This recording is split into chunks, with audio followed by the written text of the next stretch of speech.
नमस्कार, स्वागत है आप सभी का क्लोजिंग कॉल में। मैं हूं आपके साथ कविता थपलियाल और मेरे साथ है मेरे सहयोगी अभिषेक सत्यव्रतम और वरुण दुबे। और मार्केट क्लोजिंग तक हम आपके साथ रहने वाले हैं, जहां पर आपको अंतिम रणनीति आज के कारोबार के लिहाज से बताएंगे हमारे एक्सपर्ट्स के जरिए। लेकिन चलिए शो की शुरुआत करते हैं और बता देते हैं कि किस घंटे क्या खास पेशकश हम आपके लिए लेकर आ रहे हैं। 2:05 पर लेकर आएंगे FNO मार्केट चेक, 2:10 पर लेकर आएंगे आज के क्लोजिंग ट्रेड्स हमारे एक्सपर्ट्स की तरफ से। 2:30 बजे देखिए निकुंज की नजर, खास कमेंट्री जहां पर बाजार के लिए आप कैसे तैयार रह सकते हैं कल के ट्रेड में। 2:40 पर लेकर आएंगे ऑप्शंस के चैंपियन और 3 बजे मार्केट एट 3। जी हां, इस पूरे घंटे का 5-5 मिनट का ब्यौरा हमने आपको बताया है। इतना ही नहीं, 3:10 पर BTST और STBT ट्रेड्स आप लेकर आएंगे और 3:20 पर आपको कराएंगे कल की तैयारी और इवेंट्स टू वॉच से आपको बताएंगे किन किन खबरों पर, ट्रिगर्स पर आपको रखनी है नजर। तो चलिए, ये हुआ हमारा शो का पूरा ब्यौरा जो हमने आपको दिया है। लेकिन चलिए झटपट बाजार की कुछ बड़ी बातों पर डाल लेते हैं नजर और उसके बाद आपके लिए बिग बजर्स भी लेकर आएंगे। निफ्टी 23,530 के पास करीब 130 अंक नीचे फिलहाल कारोबार करता हुआ दिखाई दे रहा है। बैंक निफ्टी आप देखिए तो यहां पर भी हम देख रहे हैं कि 400 अंक की कमजोरी, लेकिन प्राइवेट सेक्टर बैंक पर पिटाई ज्यादा। कोटक महिंद्रा बैंक लगभग 2% फिसलता हुआ दिखाई दे रहा है। IT काउंटर्स में भी आज के सत्र में कमजोरी, खासतौर से आप देख सकते हैं इन्फोसिस, टेक महिंद्रा जैसे कुछ काउंटर जहां पर आज के सत्र में पूरी तरह से दबाव के साथ कारोबार हो रहा है। सीमेंस को लेकर देखिए 7% भागता हुआ, डी मर्जर की मंजूरी मिलने से यहां पर इंपैक्ट 7% का स्टॉक पर। और चलिए अब बिग बजर्स की ओर हम बढ़ते हैं और अभिषेक देखिए पूरा कारोबारी सत्र अब बस खत्म होने को है, लेकिन आज के पूरे कारोबारी सत्र में बिग बजर्स की सूची में किस किस के नाम है और किस किस वजह से उनके नाम है, बताइए।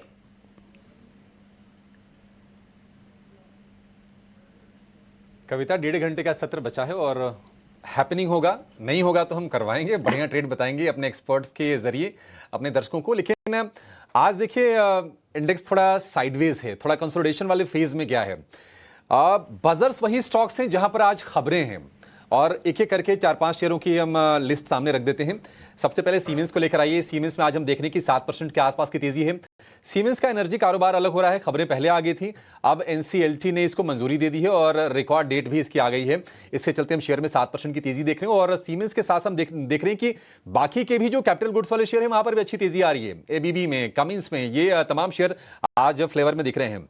जोमैटो, स्विगी लगातार ये मुश्किलों में है और बाजार की तेजी में भी हमने देखा नहीं कि इनको लेकर कोई निवेश का सेंटिमेंट चेंज हुआ हो और गिरावट बढ़ रही है। 200 रुपए के आसपास आ गया है जोमैटो का शेयर, 2.5% के आसपास की कमजोरी है। बैंक ऑफ अमेरिका ने डाउनग्रेड किया है, लक्ष्य को भी कट किया है, 300 से घटाकर 250 किया है, लेकिन 250 से भी बहुत दूर है शेयर ये जोमैटो का, तो यहां पर प्रेशर है। अशोक लेलैंड में 3% के आसपास की तेजी है। चार्ट का जो फॉर्मेशन वो भी अच्छा लग रहा है हमारे एक्सपर्ट्स को और खबर आ रही है कि SML इसूजू में कंपनी कंट्रोलिंग स्टेक खरीद सकती है और इसको लेकर बोर्ड बैठक में डिसीजन हो सकता है। यहां पर आज हम तेजी देख रहे हैं 3% के आसपास की। कंस्ट्रक्शन दिग्गज NCC, वहां पर आज तेजी है और इनको मिला है BSNL से भारत नेट नेटवर्क के अपग्रेडेशन के लिए करीब 10,800 करोड़ रुपए का ऑर्डर, उसको मेंटेन करने के लिए। और ये शेयर करीब आज 5% ऊपर था, लेकिन फिलहाल जो तेजी है 3% के आसपास ये रह गई है क्योंकि बाजार में ऊपरी स्तरों से हमने डिप देखा है। इसके अलावा GE एरोस्पेस से HAL को 99F404 इंजन की डिलीवरी मिली है और इसके चलते हम देख रहे हैं कि HAL आज ये वायदा में सबसे ज्यादा चढ़ने वाले शेयरों में शामिल है। 4% के आसपास की तेजी है और लगातार यहां पर तेजी का मोमेंटम बना हुआ है। डिफेंस एज ए प्ले भी काफी अच्छा कर रहा है बाजार में। ओके, चलिए, तो ये वो स्टॉक्स है जहां पे भरपूर एक्शन आपको देखने मिल रहा है, एक एक करके अभिषेक ने आपको बताया। लेकिन अभिषेक, गिवन द फैक्ट कि कल FNO की एक्सपायरी है तो इंपॉर्टेंट और भी इंपॉर्टेंस बढ़ जाती है FNO की, तो FNO को लेकर आपकी क्या स्ट्रैटेजी है निफ्टी, बैंक निफ्टी दोनों के लिए, बताइए।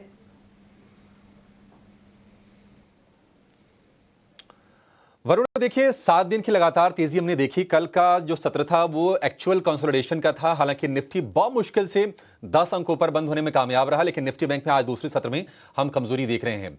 तो कंसोलिडेशन साफ है, एक तरफा तेजी हो चुकी है, अब मुनाफा वसूली ऊपरी स्तरों से आ रही है। आज हम देखेंगे तो ऊपरी स्तर से करीब निफ्टी 200 अंक नीचे आकर कारोबार कर रहा है। निफ्टी बैंक में दूसरे सत्र में गिरावट है, 300 अंकों से ज्यादा की गिरावट वहां पर है। और कल एक्सपायरी होगी और एक्सपायरी से पहले जिस तरह का सत्र होता है बाजार में, एक उतार चढ़ाव वाला सत्र हम देखते हैं, उस तरह का ही माहौल हम देख रहे हैं। देखिए जो भी शॉर्ट कवरिंग होनी थी बाजार में, ऐसा लग रहा है कि नहीं, शॉर्ट कवरिंग का जो फ्यूल था बाजार के लिए वो कहीं ना कहीं खत्म हो गया है और बाजार के लिए अब फ्रेश ट्रिगर चाहिए तेजी के लिए।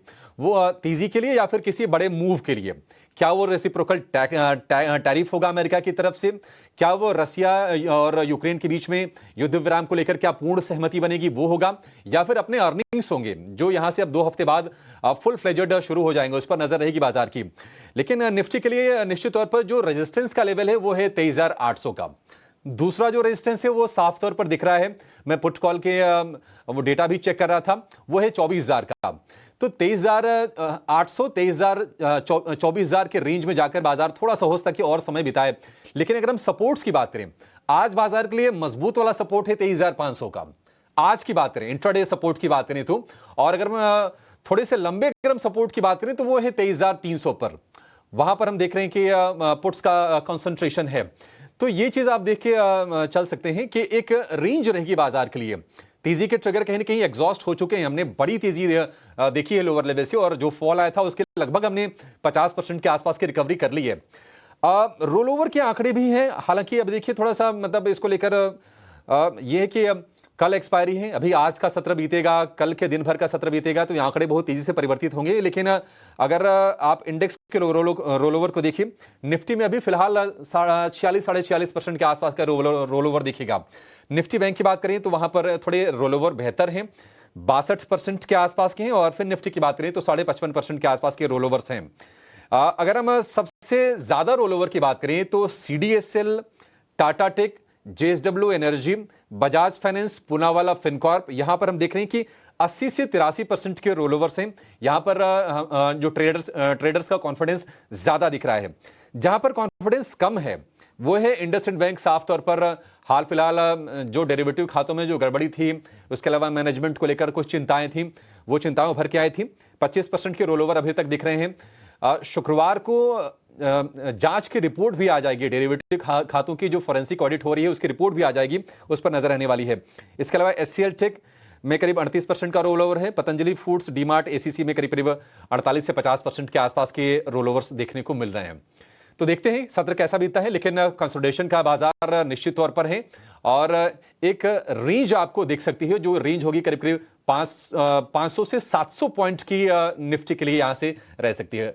वरुण, तो ये है पूरा का पूरा विश्लेषण एफएनओ में क्या हो रहा है, किस तरह के ट्रेड्स देखने मिल रहे हैं और क्या रेंज रह सकती है, और साथ ही साथ कौन से स्टॉक्स है जहां पे बेहतरीन रोल ओवर या कम रोल ओवर देखने मिल रहे हैं। और इस पर एक इंटरेस्टिंग अभिषेक ने बताया, और वो है इंडसइंड बैंक, क्योंकि ये स्टॉक एफएनओ बैन में भी है और रोल ओवर्स भी कम हो रहे हैं। और पिछले कुछ दिनों में अगर आप देखेंगे तो स्टॉक की अच्छी खासी पिटाई भी हुई थी, तो शायद वो शॉर्ट कवरिंग है जिसकी वजह से आज आप देख रहे हैं स्टॉक में थोड़ा बहुत एक्शन देखने मिल रहा है। रोल ओवर्स के लिहाज से देखेंगे तो रोल ओवर्स काफी कम यहाँ पे देखने मिल रहे हैं। और साथ ही साथ जो रेंज अभिषेक ने आपको बताई है 500-700 के, वहां पे आप रखिएगा अपनी खास नजर। चलिए आगे बढ़ते हैं और अब वक्त हो चुका है हमारे अगले सेगमेंट जो कि है क्लोजिंग ट्रेड का।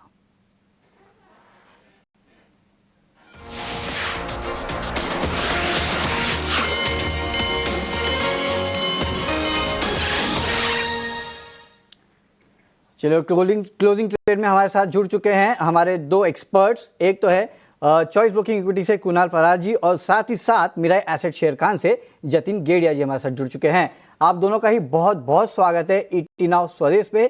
कुणाल सर, सबसे पहले तो आपसे जानना चाहूंगा सर, क्विकली बताइए कि मार्केट को लेकर आपकी रणनीति क्या है, और साथ ही साथ स्टॉक भी बताइए सर। मार्केट को लेके जो रणनीति है वो थोड़ी सी डाइसी है, क्योंकि कल के दिन में देखने जाए तो निफ्टी ने एक शूटिंग स्टार कैंडलस्टिक्स फॉर्मेशन बनाई थी एंड उसका जो लोअर है वो आज के दिन में ब्रेक हुआ है, जो कहीं ना कहीं प्रॉफिट बुकिंग माइनर हमें देखने को मिल सकती है। हाँ, एक अच्छी बात यह है कि 100 DMA का भी काफी अच्छा सपोर्ट आ रहा है। सपोर्ट लेवल है 23,490 और अभी 23,550 है। तो अगर 490 के नीचे अगर आज के दिन में क्लोज आता है तो वापस बैक टू होम जैसी थोड़ी सी यहाँ पे सिचुएशन क्रिएट हो सकती है for the minor correction up to the level of 23,380 to 23,300। And ऊपरी लेवल की अगर बात करूं तो जिस हिसाब से निफ्टी फिलहाल ट्रेड कर रही है और जो मोमेंटम ऊपर के लेवल पे स्टॉल हुआ था वो है 200 डीएमए के पास जाने की 24,100। सो ये एक मेजर हर्डल है, इसके ऊपर अगर जाता है तो फिर आपको वापस नए लेवल देखने को मिल सकते हैं। तो फिलहाल जो व्यू बन रहा है वो थोड़ा सा माइनर सा डाउनसाइड का बन रहा है, अगर 23,490 के नीचे अगर निफ्टी क्लोज देती है तो। ना कॉल की बात करें तो जिस हिसाब से मोमेंटम है कुछ स्टॉक में अच्छे खासे लेवल आने वाले दिनों में देखने को मिल सकते हैं। सबसे पहला जो है सीजी पावर है, आप बस 640 के 640 के अराउंड खरीदारी करके चले। 625 का हम यहाँ पे ऐसा मेंटेन करके चलेंगे। 655 से लेके 670 ये दो टारगेट आपको यहाँ पे ये स्टॉक दिखा सकता है। और उसके बाद दूसरा जो है वो पूनावाला फिनकॉर्प है, बहुत ही बढ़िया रैली, बहुत ही बढ़िया ब्रेकआउट डेली चार्ट पे, आर्ली चार्ट पे देखने को मिल रहा है। वीकली चार्ट में बहुत ही बढ़िया सपोर्ट दिया हुआ है। 354 के अराउंड स्टॉक ट्रेड कर रहा है, आप खरीदारी करके चले। 340 के एसएल के साथ 365 पहला टारगेट, और जैसे ही ब्रेक होता है आपको 382 तक के भी स्टॉक टारगेट देखने को मिल सकती है, यानी 9 से 10% का भी रिटर्न ये स्टॉक देने के लिए रेडी है। तो सीजी पावर और पूनावाला फिनकॉर्प दोनों यहाँ से खरीदारी करके चलने की सलाह रहेगी। तो चलिए, कुणाल ने यहाँ पे खरीदारी की रणनीति दी है सीजी पावर में, और टारगेट ये बता रहे हैं 655 से 670 का, और स्टॉप लॉस हालांकि इसके लिए आपको लगाना होगा 625 का। अगली रणनीति इनकी खरीदारी की है पूनावाला में, और यहाँ पर भी टारगेट 365 से 382 का ही बता रहे हैं, और स्टॉप लॉस आपको लगाना होगा 340 का। जतिन, मैं आपके पास आऊँगी, बाजार पर आपकी राय, और साथ ही आज आपका ट्रेड क्या होने वाला है? Good afternoon everyone. तो हमें लगता है कि कहीं ना कहीं बाजार में एक थोड़ा प्रॉफिट बुकिंग का सिनारियो बन रहा है। 23,800 जो फरवरी 2025 का हाई था वहां से थोड़ा करेक्ट हुआ है, लेकिन ये हमें लगता है कि एक रूटीन प्रॉफिट बुकिंग है। अराउंड 1500 पॉइंट्स की रैली हुई है पिछले 7 ट्रेडिंग सेशन में। तो हमें लगता है कि कहीं ना कहीं कोई ट्रेंड रिवर्सल के संकेत नहीं है, लेकिन हमें लगता है कि definitely ahead of the key events of April 2 and also जो अभी कल के ट्रेडिंग सेशन में हमें मार्च मंथली सीरीज की जो एक्सपायरी होने वाली है उसके पहले मुझे लगता है कि ट्रेडर्स थोड़े अपने पोजीशन लाइट कर रहे हैं। इसके वजह से थोड़ी हमें प्रॉफिट देखने मिल रही है, प्रॉफिट बुकिंग देखने मिल रही है। लेकिन ओवरऑल अभी भी हमारा व्यू पॉजिटिव है। हमें लगता है कि आने वाले दिनों में ये 2-3 दिनों का कंसोलिडेशन फेज जब भी कंप्लीट हो जाएगा और अप्रैल 2 का अनाउंसमेंट आ जाएगा, उसके बाद एक decisive move on either side देखने को मिल सकता है। ओवरऑल अगर जो स्टॉक स्पेसिफिक्स या ट्रेडिंग रिकमेंडेशंस की बात करूँ तो हमें लगता है कि एक स्टॉक पिकर्स मार्केट रहेगा। रेंज बाउंड कारोबार है, लेकिन कोई स्टॉक्स अभी अपने मूव कंटिन्यू करेंगे। तो पहला रिकमेंडेशन होगा एसबीआई कार्ड्स में 5 वीक का एक कंसोलिडेशन ऊपर की तरफ ब्रेकआउट आया था कल के ट्रेडिंग सेशन में। आज फॉलो थ्रू बाइंग इंटरेस्ट देखने मिल रहा है, तो कहीं ना कहीं बाइंग इंटरेस्ट अभी भी है स्टॉक में, तो लॉन्ग करने की सलाह रहेगी। स्टॉप लॉस रखना होगा 860 का, और ऊपर में टारगेट 905 के एक्सपेक्टेड है। दूसरा रिकमेंडेशन होगा वो इंडिगो में आएगा, इंटर ग्लोब एविएशन में। तो इंडिगो एक अप ट्रेंड में है, और रिसेंटली पिछले 3 या 4 ट्रेडिंग से एक कंसोलिडेशन चल रहा था, एक माइनर पुल बैक आया था अर्ली मूविंग एवरेजेस तक, लेकिन आज फिर से उसने वो अपने सपोर्ट को होल्ड किया है और अप मूव की तरफ एक नया स्विंग जनरेट कर रहे हैं। तो हमें लगता है कि इंडिगो में 5190 का लेवल आने वाले दिनों में देखने मिल सकता है, तो इंडिगो लॉन्ग करने की सलाह रहेगी। स्टॉप लॉस आपको रखना होगा 5000 का, और ऊपर में 5190 के टारगेट एक्सपेक्टेड। ठीक है, 5190 के टारगेट होंगे इंडिगो के लिए। कल के सत्र में भी हमने देखा था कि इंडिगो की शुरुआत कुछ कुछ ऐसी हुई थी जैसी कि आज हुई है, लेकिन कल भी हमने देखा कि लास्ट आवर के ट्रेड में इंडिगो ने अच्छे से गेन किया था और बढ़िया फॉर्मेशन है। देखिए, फंडामेंटली कोई दिक्कत नहीं है। 90% के ऊपर के पैसेंजर लोड फैक्टर हैं, 65% का एविएशन मार्केट शेयर है। अच्छा, ये ट्रैवल सीजन गया है, आगे उम्मीदें अच्छी हैं, और टेक्निकली भी हम देख रहे हैं कि बढ़िया से चला हुआ ये शेयर है। 4000 रुपये ऊपर लगातार मजबूत रहा है। एसबीआई कार्ड 905 रुपये के टारगेट, ये शेयर भी लगातार रेकमेंड हो रहा है, इसमें भी स्ट्रेंथ बनी हुई है। तो ये 2 शेयर हो गए जतिन जी की तरफ से भी, और दोनों के दोनों बाय कॉल्स। कुणाल जी, एसबीआई कार्ड का जिक्र हो रहा है, तो मैं जरा एसबीआई के बारे में भी आपसे राय ले लेता हूं। ऐसा लग रहा है कि बहुत जल्दी थक गया शेयर।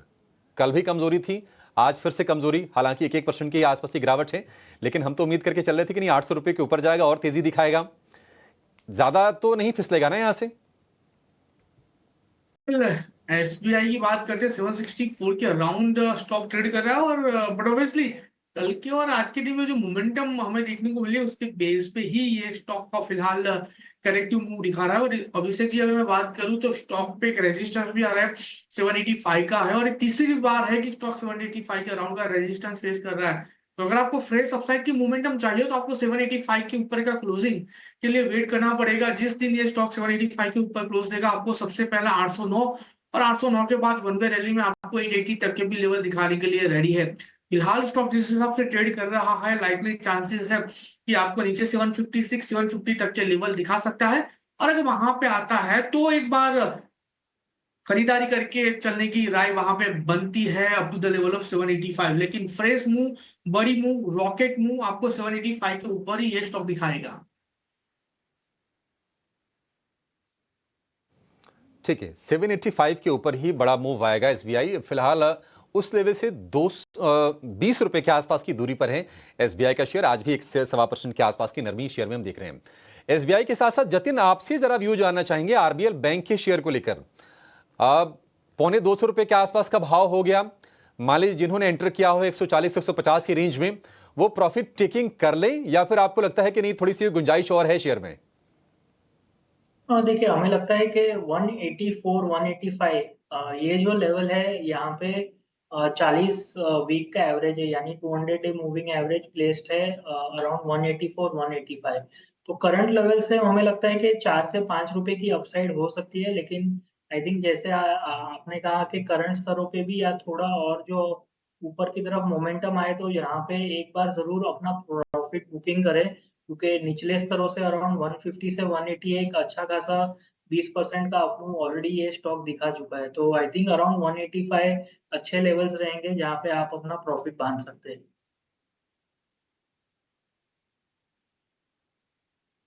बैंक को लेकर ये व्यू। इस बीच देखिए अशोक लेलैंड की सफाई आई है। एसएमएल इसूजू में जो कंट्रोलिंग स्टेक खरीदने को लेकर जो खबरें आ रही थी, मीडिया रिपोर्ट्स आ रही थी सूत्रों के हवाले से, अब ये सफाई आ गई है अशोक लेलैंड की तरफ से कि ये खबरें जो चल रही हैं मीडिया में ये बेबुनियाद हैं, इनमें कोई दम नहीं है।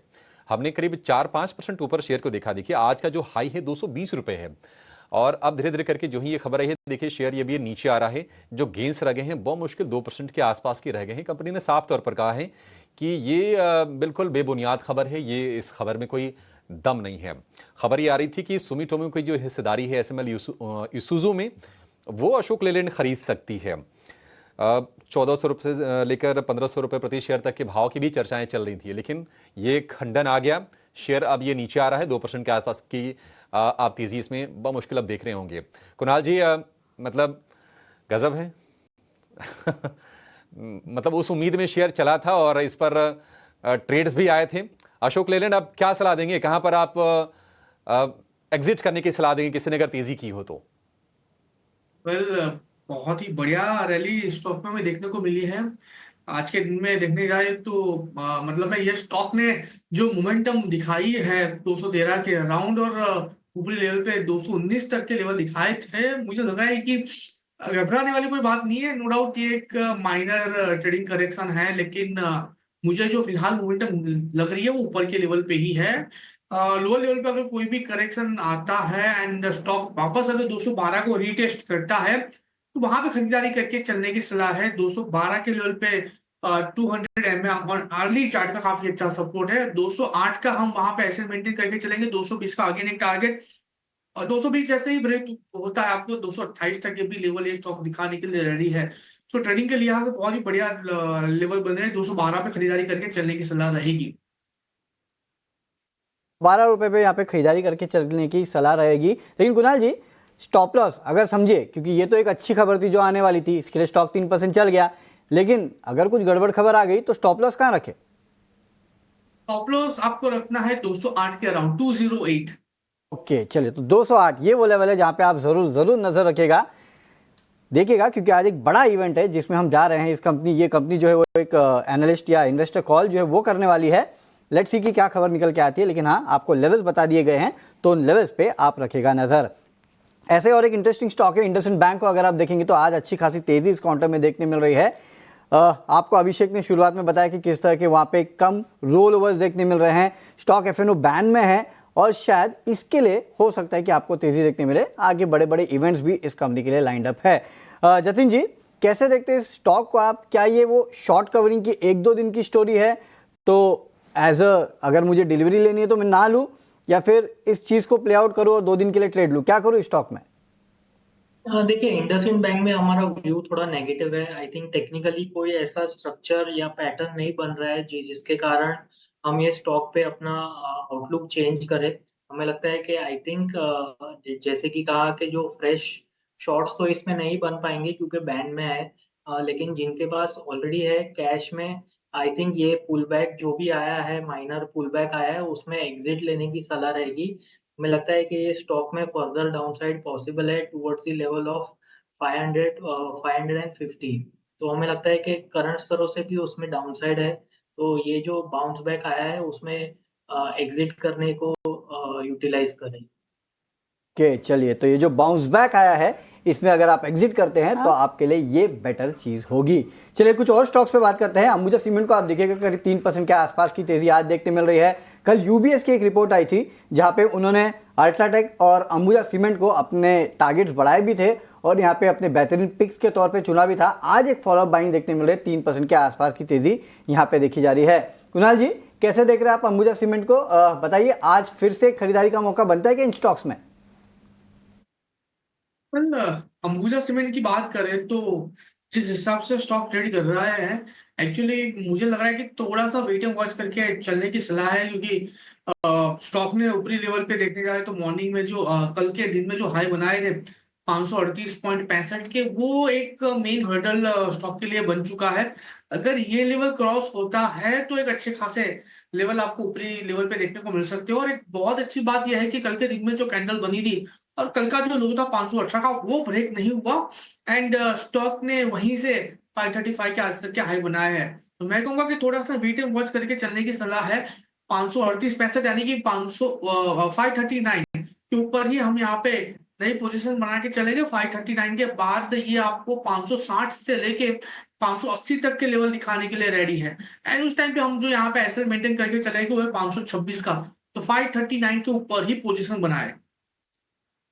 तो ये राय आती हुई पूरे के पूरे सीमेंट पैक पे आपको बता दिया गया है कि कौन से स्टॉक्स पे आपको रखनी है नज़र। लेकिन कल 4 स्टॉक्स के लिए इंपॉर्टेंट दिन है और वो है जियो फाइनेंशियल्स, जोमैटो और साथ ही साथ अगर आप देखेंगे बीपीसीएल और ब्रिटानिया। क्यों? क्योंकि निफ्टी 50 में जियो फाइनेंशियल और जोमैटो ऐड हो जाएंगे और बीपीसीएल और ब्रिटानिया जो है वो बाहर जाने वाले हैं। हालांकि अगर आप देखेंगे तो जो अंदर जा रहे हैं और जो बाहर निकलने वाले हैं सब में गिरावट देखने मिल रही है, एक्सक्लूडिंग ब्रिटानिया।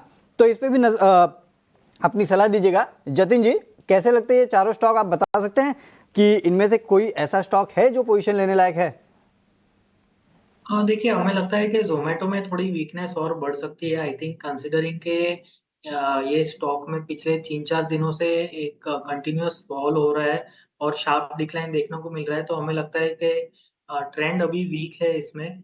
और जोमेटो में अगर जो मैं लेवल्स की बात करूँ तो हमें लगता है कि ज़ोमैटो में जैसे ही ये 200 का लेवल्स ब्रीच होते हैं तो इसमें फर्दर एक 10 ऑड रुपीस की एक फर्दर डिक्लाइन देखने को मिल सकती है। इसके लिए हमें लगता है कि इन चारों स्टॉक्स में से अगर जो किसी को सेल साइड की पोजीशन लेनी है तो I think Zomato is a good option. और इसमें आप स्टॉप लॉस ज़रूर लगाएँ ₹212 का, और नीचे में टारगेट ₹200 के टूटने के बाद ही इसे शॉर्ट सेल करें, और इसमें टारगेट अराउंड 188 से 190 के रहेंगे। अगर जो बाई साइड या तो किसी को लॉन्ग पोजीशन लेना है तो I think Britannia is a very good setup. Britannia में बहुत अच्छा है, हमें लगता है कि शॉर्ट टर्म एवरेजेस के ऊपर ट्रेड कर रहा है और प्रीवियस 2 वीक के हाईज को निकाला है, मतलब उसके ऊपर ट्रेड कर रहा है, तो कहीं न कहीं बाइंग इंटरेस्ट अभी भी है। और ओवरऑल हमें लगता है कि एफएमसीजी स्टॉक्स में थोड़ा अप मूव देखने को मिल सकता है। तो लॉन्ग साइड की तरफ अगर जो कोई पोजीशन बनाना चाहता है तो ब्रिटानिया एक गुड ऑप्शन है। इसमें 4800 का स्टॉप लॉस लगाएँ और ऊपर में 5000 के टारगेट एक्सपेक्टेड। ठीक है, 5,000 तक के टारगेट आपको ब्रिटानिया में देखने को मिल सकते हैं। थोड़ा सा वोलेटाइल रहा है ब्रिटानिया, लेकिन थोड़ी स्ट्रेंथ को बिल्ड करने की कोशिश की है पिछले कुछ सत्र की अगर हम बात करें तो। Zomato on the other hand अगर ये 200 के नीचे अगर जाता है तो फिर 190 188 के भी दायरे खुल जाएंगे इस शेयर में। आगे कुछ और शेयरों पर चर्चा करेंगे, लेकिन पहले ये जान लेते हैं कि आज बिग एक्शन वाले स्टॉक्स कौन से हैं और उनकी पूरी लिस्ट लेकर हमारे सहयोगी अंश भीलवार हमारे साथ जुड़ गए हैं। बिल्कुल, सबसे पहले शुरुआत हम पावर शेयरों से करेंगे, क्योंकि हम देख रहे हैं कि पिछले कई सेशन से देखें तो पावर शेयरों में अच्छी खरीदारी होती हुई नजर आ रही थी, लेकिन आज देखें तो पावर शेयरों में हमें थोड़ा सा यहाँ पे मुनाफा वसूली बनती हुई नजर आ रही है। स्टॉक्स देखें तो एनटीपीसी, आरईसी, पीएफसी, इरेडा जैसे शेयर नजर आ रहे हैं जिसमें बिकवाली होती हुई नजर आ रही है। पीएफसी में 2% से तो आरईसी में भी बिकवाली होती हुई यहाँ पे नजर आ रही है। इरेडा देखें तो यहाँ पे 3.5% की और एनटीपीसी में भी करीबन 3% की बिकवाली होती हुई नजर आ रही है। आगे बढ़ते हैं, यहाँ पे हम देख रहे हैं कि जो सीमेंट्स की खबर है, जहाँ पे कंपनी ने बताया कि वो अपने एनर्जी बिजनेस को डीमर्जर करने वाले हैं और वो शिफ्ट करने वाले हैं, उसके चलते यहाँ पे स्टॉक काफ़ी फोकस में है। उसके चलते हम देख रहे हैं कि कैपिटल गुड शेयर जो है वो भी काफ़ी भागते हुए नजर आ रहे हैं। एबीबी इंडिया या कम्युनिटी यहाँ पे देखें तो दोनों में कुछ 1.5 से 3% की तेज़ी बनती हुई नजर आ रही है। इसके साथ साथ अगर हम देखें तो जोमेटो और स्विगी भी फोकस में है, क्योंकि बोफा की यहाँ पे रिपोर्ट आई है और उन्होंने यहाँ पे डाउनग्रेड किया है। जोमेटो की बात करें तो पहले बाय रेटिंग थी, वो घटाकर अब न्यूट्रल कर दी है। जोमेटो का जो लक्ष्य भी था वो भी 350 से घटाकर अब 250 कर दिया है। उसके चलते यहाँ पे काफ़ी बिकवाली हो रही है, करीबन 2.5% से ज़्यादा का ये गिरता हुआ नजर आ रहा है। दूसरा शेयर जो स्विगी का है, यहाँ पर भी बाय रेटिंग थी, इससे घटाकर अंडर परफॉर्मेंस की रेटिंग दे दी गई है। 420 का टारगेट पहले था, वो घटाकर काटकर सीधे 325 का दे दिया है। यहाँ देखें तो यहाँ पे भी हमें 3% से ज़्यादा की बिकवाली होती हुई नज़र आ रही है। आखिरी स्टॉक यहाँ पे ट्रेंड है जो काफ़ी फोकस में है। दरअसल वेस्ट के कुछ 3 न्यू स्टोर खुल गए हैं और कुल यहाँ पे मेन अगर संख्या देखें तो बढ़कर अब 244 हो चुका है, जिस वजह से यहाँ पे थोड़ी सी पॉजिटिविटी बनती हुई नज़र आ रही है और स्टॉक भी यहाँ पे पॉजिटिव हमें ट्रेड होता हुआ नज़र आ रहा है 3% से ज़्यादा की तेज़ी के साथ। तो इन तमाम स्टॉक्स पर नज़र रखें। ठीक है, तो ये तमाम स्टॉक्स जहां पर एक्शन है और जहां पर खबरें हैं। सरकारी शेयरों को लेकर भी देखिए लगातार फ्लेवर में बने हुए हैं। हालांकि पावर स्टॉक्स में आज थोड़ी सी प्रॉफिट टेकिंग जरूर हो रही है, लेकिन एक डेटा आपके सामने रखते हैं कि आज को छोड़ दें, आज तो खैर गिरावट है, लेकिन पिछले 6-7 दिनों में पीएसयू स्टॉक्स में बड़ी अच्छी तेजी आई है। और अगर हम 6 दिनों की लगातार तेजी की बात करें तो पीएसयू कंपनीज का जो मार्केट कैप है करीब 5.5 लाख करोड़ रुपए बढ़ा है और जो टोटल बीएसई लिस्टेड कंपनीज के मार्केट कैप में तेजी हुई है उसका 20% पीएसयूज में हुआ है। अगर मैं कंपनीज के लिस्ट की बात करूं, HAL, GAIL, IRFC, NTPC, power grid, LIC, ONGC, BL, SBI, coal India, market cap addition हुआ है करीब 15,000 करोड़ रुपए से लेकर करीब 50,000 करोड़ रुपए के आसपास तक की और 7% से लेकर 22% के आसपास की तेजी इन स्टॉक्स में हो चुकी है। ये लिस्ट है सारी की सारी स्क्रीन पर। एक और एक्सपर्ट को जोड़ते हैं, फंडामेंटल एक्सपर्ट हमारे साथ जुड़ गए हैं, नीरव वोरा। नीरव जी, बहुत शुक्रिया आपका समय देने के लिए। स्वागत है आपका 18 आवर्स स्वदेश पर। पीएसयूज में फिर से जोश देख रहे हैं हम, अच्छी बाइंग हो रही है, लोअर लेवल से स्ट्रेंथ अच्छी आ रही है। कोई सर्टेन पैक जहां पर आपको लगता है कि ये तेजी सस्टेन करेगी, आगे और चलने वाली है?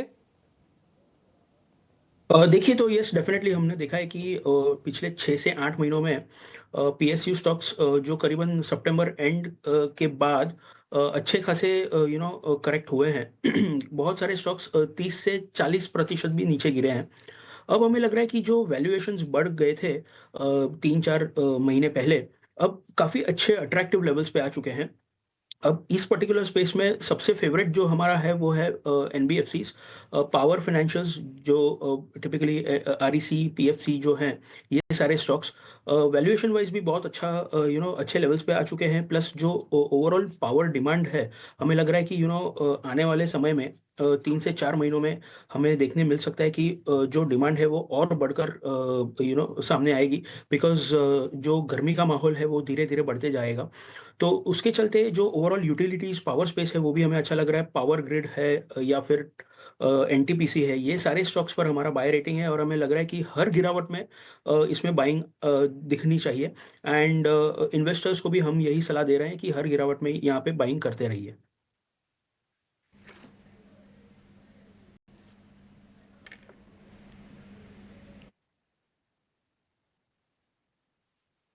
पावर स्टॉक्स को लेकर रिव्यू।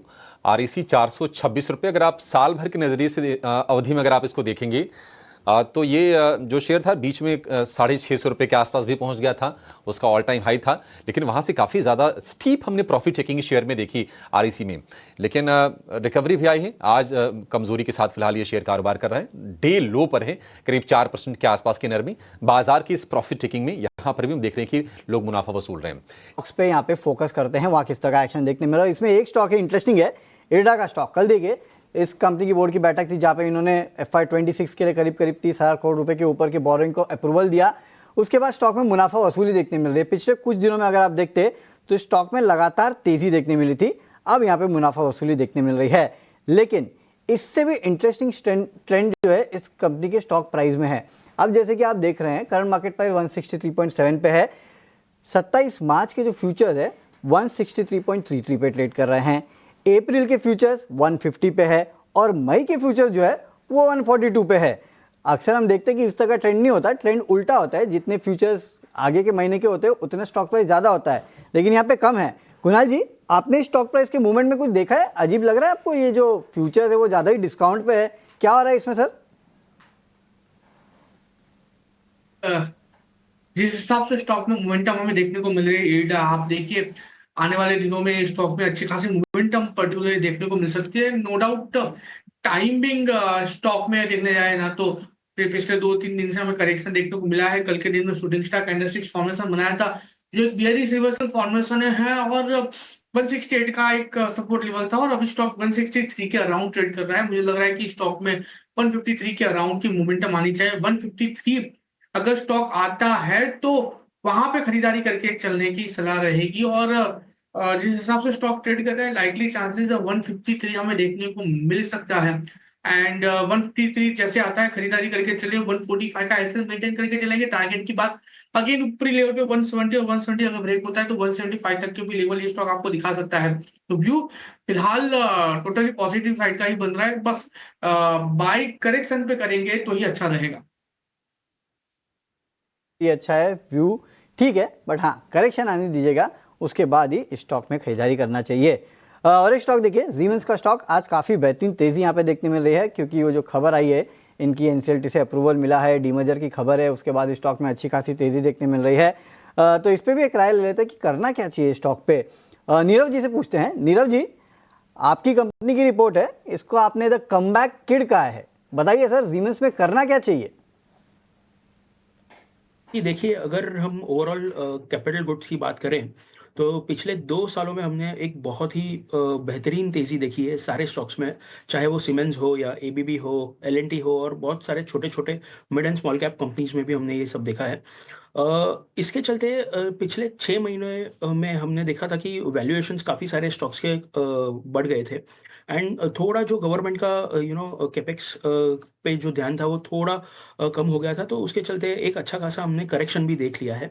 बट आने वाले समय में हमें पता है कि ये जो ओवरऑल इंफ्रास्ट्रक्चर रिलेटेड पूरा जो ध्यान है गवर्नमेंट का, कैपेक्स भी धीरे धीरे रिवाइव होगा, तो उसके चलते ये सारे स्टॉक्स फिर से एक बार लाइमलाइट में आएंगे एंड जो अर्निंग्स होगी आगे चल के वो भी धीरे धीरे सुधरेंगी, मार्जिन्स भी सुधरेंगे, तो काफ़ी बेहतरीन होगा ये सारे स्टॉक्स को हम अगर 2 से 3 ट्रांच में जमा करें एक अच्छा करेक्शन के बाद, तो एक अच्छा ग्रोथ प्रोस्पेक्ट हमें देखने मिल सकता है आने वाले सालों में।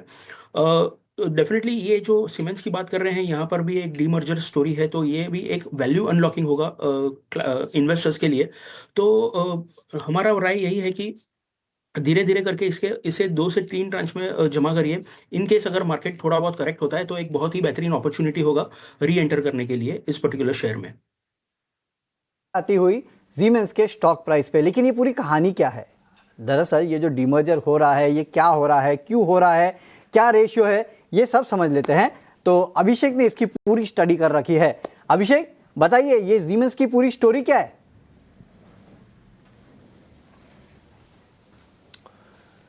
वरुण देखिए, डीमर्जर होगा ये तो सभी को पता था और ये खबर पिछले साल मई में आ गई थी और बाकायदा स्वैप रेशियो भी आ गया था कि एनर्जी कारोबार को डीमर्ज किया जाएगा और सीमेंस के एक शेयर के बदले सीमेंस एनर्जी का एक शेयर मिलेगा।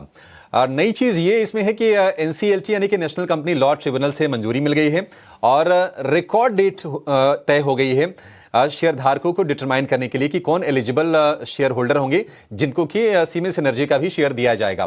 तो रिकॉर्ड डेट है 7 अप्रैल की। अमूमन यही होता है कि रिकॉर्ड डेट से पहले फिर जो ट्रेडर होते हैं या फिर निवेशक होते हैं शॉर्ट टर्म वाले वो एक्टिव होते हैं। अब जैसा कि नीरज जी कह रहे हैं कि वैल्यू अनलॉकिंग होगी शेयर में, तो उस वैल्यू अनलॉकिंग का फायदा उठाने के लिए बहुत सारे लोग आते हैं, नए लोग एंटर करते हैं शेयर में और वही आज हम देख रहे हैं। दिसंबर 2023 में पहली बार ये चर्चा की थी सीमेंस ने कि वो डिमर्ज करेंगे एनर्जी बिजनेस को और ये सब कुछ हो रहा है उनके ग्लोबल एनर्जी बिजनेस के को लेकर जो स्ट्रेटजी थी कंपनी की, क्योंकि सीमेंस एजी जो कि पेरेंट कंपनी है जर्मनी की कॉन्ग्लोमरेट है, उन्होंने अपने एनर्जी कारोबार को 2020 में ही डिमर्ज कर दिया था। तो ये भारत में होना भी था और उसके तहत ये सारी चीजें हो रही हैं। खबरें ये भी है कि इस कारोबार का भी कंपनी बाद में लिस्टिंग करवाएगी। सीमेंस इंडिया की जो एनर्जी की जो कमान होगी, अभी इसके जो बिजनेस हेड हैं मेंडोका साहब, वो एमडी और सीईओ बनाए गए हैं। इसके फाइनेंस का काम देख रहे थे हरीश शेखर, उनको ईडी और सीएफओ अपॉइंट किया गया है। और आपको बता दें कि जो भारत में कारोबार है ये दरअसल टेक्नोलॉजी लेड इनोवेशन कंपनी है जो कि इंफ्रास्ट्रक्चर में, इंडस्ट्री में, पावर ट्रांसमिशन के क्षेत्र में भी कंपनी ये काम करती है।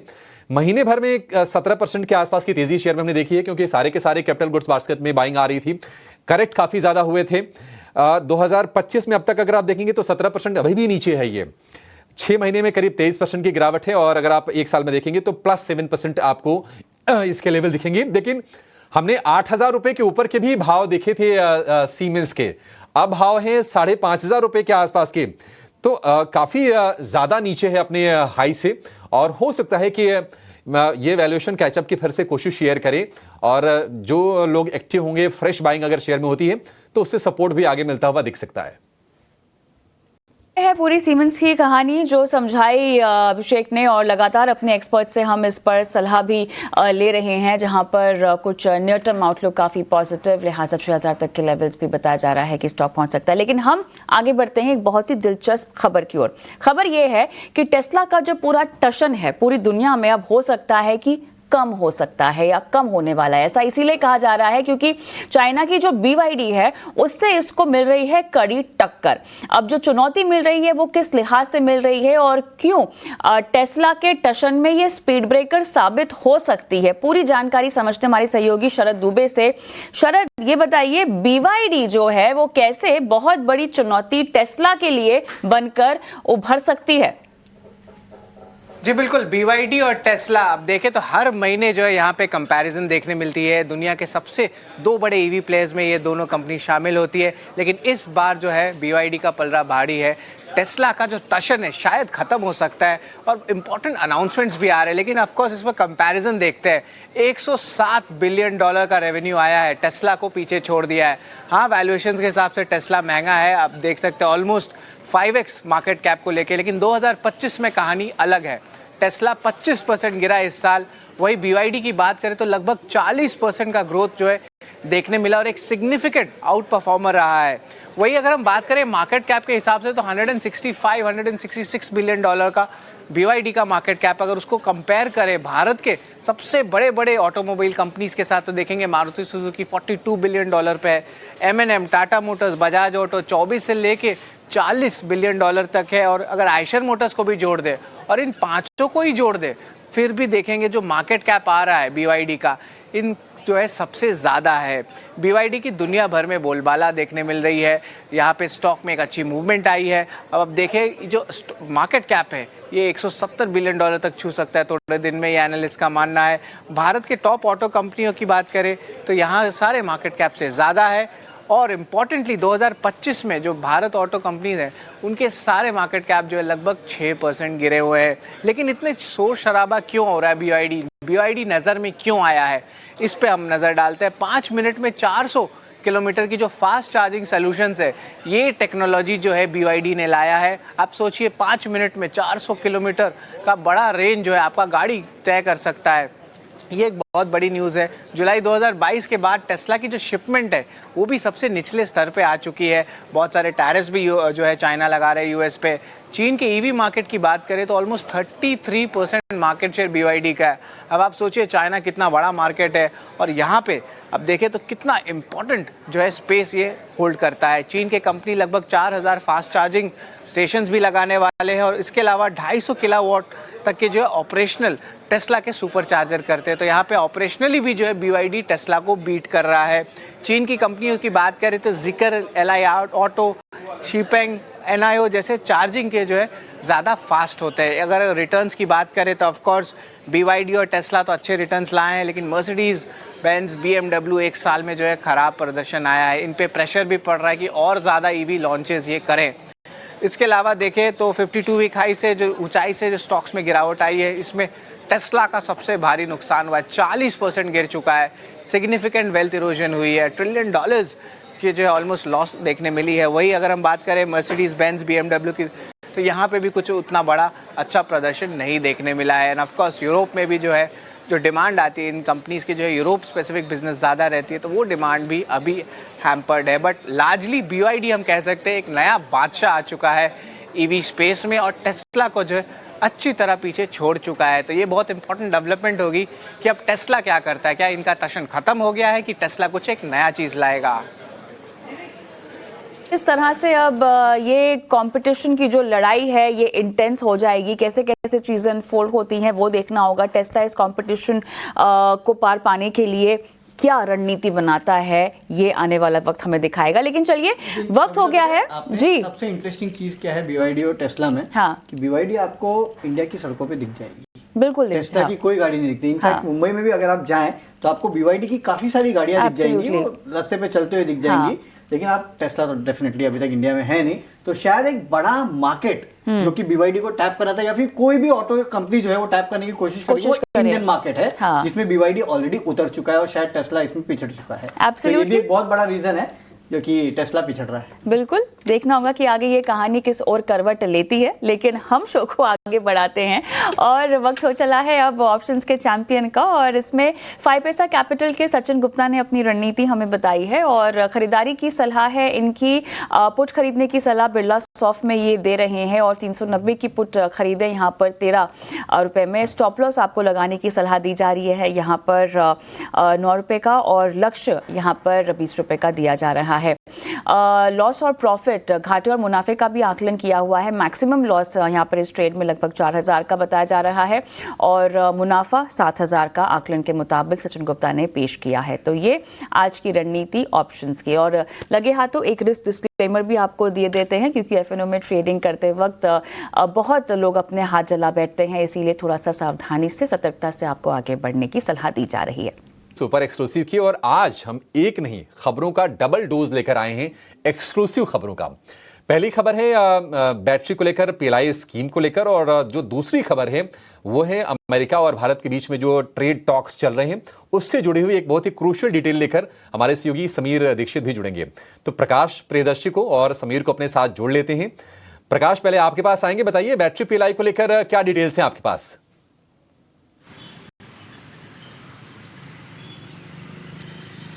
देखिए, सरकार ये चाहती है कि जो EV बैटरी मैन्युफैक्चरिंग प्लान है उसको विस्तार रूप दिया जाए। मकसद ये है कि जो इंपोर्ट डिपेंडेंसी है वो कम की जाए और कई तरह के ऐसे प्रयास पहले किए गए हैं ताकि EV बैटरी मैन्युफैक्चरिंग के मामले में आत्मनिर्भरता हासिल की जाए।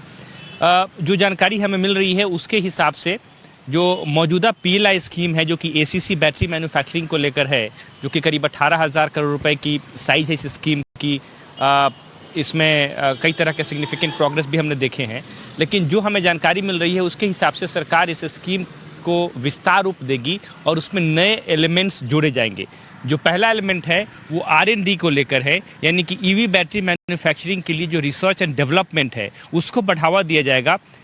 डोमेस्टिक इंडस्ट्री को प्रोत्साहित किया जाएगा कि नई न्यू टेक्नोलॉजी हासिल करने के लिए भी वो PLI स्कीम का फ़ायदा लें। इसके लिए अलग से सरकार फंड एलोकेट कर सकती है।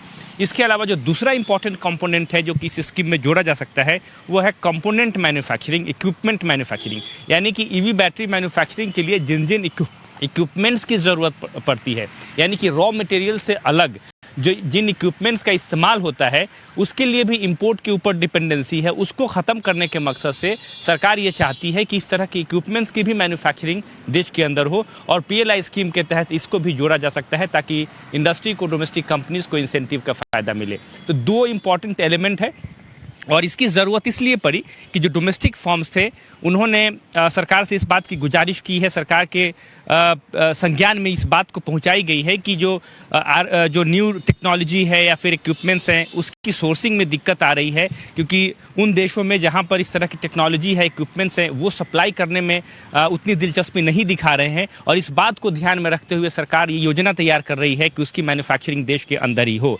इस मसले पर औपचारिक शुरुआत कर दी गई है। In fact ministry of new and renewable energy और मिनिस्ट्री ऑफ हैवी इंडस्ट्री के बीच में बातचीत हुई है, और ये इस बात पर चर्चा चल रही है कि एक्सपेंशन कैसे हो, किस तरीके से हो। हालांकि ये भी शुरुआती दौर है, चर्चा की शुरुआत कर दी गई है, और एम्पावर्ड ग्रुप ऑफ सेक्रेटरी जो कि पीएलआई पर जिसका गठन हुआ है उससे भी इस मसले पर चर्चा की जाएगी, और फिर उसके बाद सरकार आगे बढ़ेगी। जी ठीक है, तो मौजूदा जो स्कीम है बैटरी को लेकर उसको कुछ एक्सटेंशन मिल सकता है, उसका दायरा बढ़ाया जा सकता है, ये खबर लेकर आ रहे हैं प्रकाश। बहुत शुक्रिया आपका। इस बीच बाजार जो है दिन के निचले स्तर पर है, 23,490 का स्तर बताया था कुणाल जी ने, ब्रीफली उसको ब्रीच किया है निफ्टी ने। फिलहाल उसके नीचे ही हम देख रहे हैं कि डे लो पर कारोबार होता हुआ आपको दिखेगा। करीब करीब 187 अंकों की गिरावट इस वक्त आपको दिखेगी निफ्टी में, और निफ्टी बैंक वहां जो गिरावट है वो करीब करीब 500 अंकों के आसपास की 51,000 के लेवल को हालांकि होल्ड करने की कोशिश निफ्टी बैंक कर रहा है।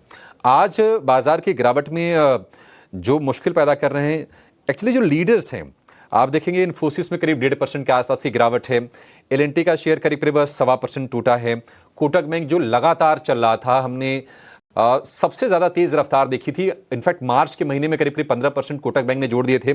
आज कोटक बैंक के शेयर में दिक्कत है, Bajaj finance, axis bank, NTPC ये तेज रफ्तार से शेयर चले थे, वहां पर आज हमें प्रॉब्लम दिख रही है। और निफ्टी बैंक के इस वक्त अगर आप देखेंगे तो 12 में से 10 शेयर आज गिरावट के साथ ट्रेड कर रहे हैं। एयू बैंक थोड़ा सा 3.5% ऊपर है, बट वेटेज के हिसाब से कोई मैटर नहीं करता ये। इंडसइंड बैंक, इसकी अपनी खबरें हैं, ये आज लगातार पिटाई के बाद थोड़ा सा रिकवरी की कोशिश कर रहा है। अदरवाइज आप देखेंगे HDFC bank, ICICI bank, axis, Kotak ये सारे के सारे बैंक गिरावट के साथ कारोबार कर रहे हैं। तो निश्चित तौर पर थोड़ी सी प्रॉफिट टेकिंग दिख रही है। देखिए तेजी बहुत हुई है, 22,000 के नीचे भी इंडेक्स गया था। 22,000 से जब रिकवरी की शुरुआत हुई हमने 23,860 के आसपास के स्तर देखे, कल के सत्र में वो लेवल थे। तो उस लेवल से अभी अगर आप निफ्टी को चेक करेंगे तो करीब 0.25% के आसपास की गिरावट हो गई है निफ्टी में। और अगर आप निफ्टी बैंक की बात करें तो वहां पर करीब करीब 2% के आसपास की गिरावट है कल के हाई से। तो ये प्रॉफिट टेकिंग बाजार में साफ तौर पर दिख रही है।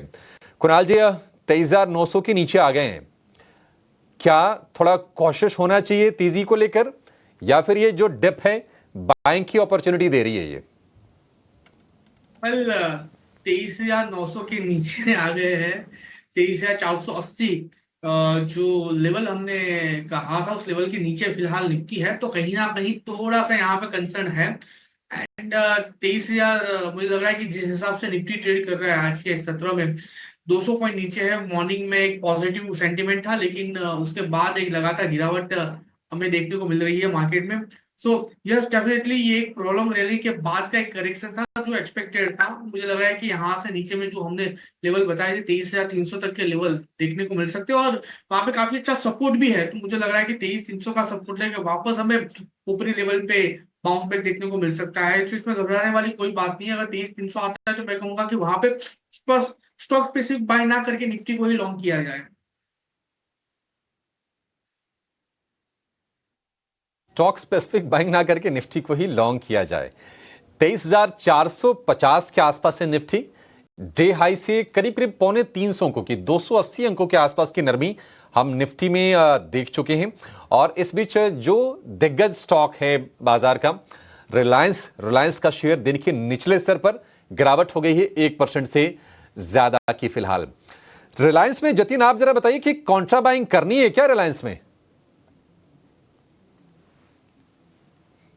देखिए रिलायंस की बात करूँ तो हमें लगता है कि अभी भी स्ट्रक्चर थोड़ा ऑन दी वीकर साइड है, क्योंकि जो रिसेंट का जो पुल बैक आया था उसमें ये 1315 के ऊपर नहीं जा पाया। 1315 ये 40 वीक का एवरेज है और साथ ही 200 डे मूविंग का एवरेज है, जहाँ पे एक रेजिस्टेंस लिया है। तो अगर जो 200 डे मूविंग एवरेज के ऊपर सस्टेन होता तो थोड़ा कॉन्फिडेंस बिल्ड होता, लेकिन हमें लगता है कि इसमें ये जो पुल बैक है ओवरऑल मार्केट को देखते हुए आई थिंक मार्केट में अराउंड 50% का रिट्रेसमेंट हुआ है।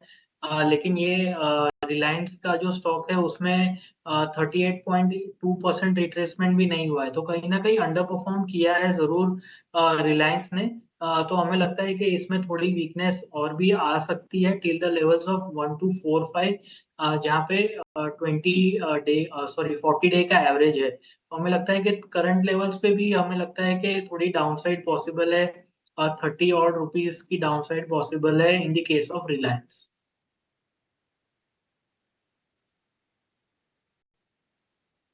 इसमें 30 रुपए की और डाउनसाइड पॉसिबल है, 1250 रुपए के नीचे आ सकता है। फिलहाल दिन के निचले स्तर पर यह शेयर कारोबार कर रहा है। एक बहुत ही क्रूशियल बेहद खास खबर की ओर अब रुख करते हैं। भारत और अमेरिका के बीच चल रही ट्रेड वार्ता के बीच भारत अमेरिका से इंपोर्ट होने वाली अमेरिकी पब एंड विस्की पर ड्यूटी में और कमी कर सकता है। सूत्रों के हवाले से मिली खबर पर पूरी डिटेल्स देने के लिए हमारे सहयोगी समीर दीक्षित हमारे साथ जुड़ गए हैं। समीर, बताइए लेटेस्ट खबर क्या आ रही है? भारत और अमेरिका के बीच चल रही मौजूदा ट्रेड नेगोशिएशंस के बीच में सूत्र ये बता रहे हैं कि Indian commerce department actively consider कर रहा है इस प्रपोजल को कि जो अमेरिकन विस्की, विशेषकर अमेरिकन बॉर्बन विस्की जो भारत में इंपोर्ट होती है, इस पर जो ड्यूटी लगती है उसको और कम किया जाए या उसमें रिलैक्सेशन दिया जाए। फिलहाल कॉमर्स डिपार्टमेंट इस बात पे विचार कर रहा है कि जो ड्यूटी स्ट्रक्चर अभी है उसको घटा करके 50% तक लाया जाए। इस हद तक का रिलैक्सेशन देने पर फिलहाल विचार किया जा रहा है। आपको बता दें कि हाल ही में तकरीबन 1 महीना पहले ही सरकार ने अमेरिकन विस्की पर लगने वाला जो ड्यूटी था 150% तक की जो ड्यूटी लगती थी उसको घटा करके 100% किया था, उसको रिलैक्स किया था और इस 100% में 50% बेसिक कस्टम ड्यूटी और 50% एग्रीकल्चरल सेस शामिल है। लेकिन अभी इस बात पर गंभीरता से विचार किया जा रहा है कि इसको और रिलैक्स किया जा सकता है।